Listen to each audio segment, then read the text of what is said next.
ТЭЦ 4 1983 онд ашиглалтанд орсон. Тэгээ 1985 оноос эхлээд одоо ТЭЦ 5-ын асуудал яригдаад. Өнөөдөр 2025 буюу одоо тэрнээс хойш одоо 40 жил энэ одоо ТЭЦ 5-ын асуудал одоо гацсан. Гэтэл нийслэлийн засаг дарга санаачлаад энэ 5 дугаар цахилгаан станцыг ерөөсө 10 сарын дотор энэ төсөл маань хэрэгжих бүх одоо шийдвэрүүд нь холбогдох шийдвэрүүд нь гарч байгаа.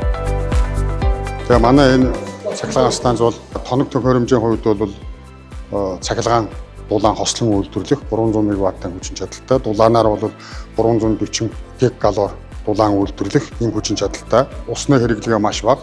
Усаар хөргөдөг байсан бол бусад станцууд манайх бол агаараар хөргөдөг, ус маш бага хэрэглэдэг. Өнөөдөр Улаанбаатар хотод бол бас усны хэрэглэгээ нэлээд хомос байдаг учраас энэ бол нэлээд өндөр технологитой. Нүүр шатаах процесс нь өөрөө их нам одоо нэг 800 градусын температурт явагддаг учраас хөхрийн дутуу эсэл, за азотын төрөл бүрийн дутуу эслүүд маш бага гардаг, ялгардаг.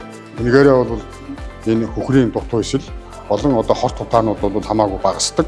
Энэ талаараа бол одоо Улаанбаатар хотын утаа болон хорт хийний агуулмжийг бол нэлээд бууруулж байгаа хон агцтай шинэ технологи гэж ингэж ойлгож байгаа.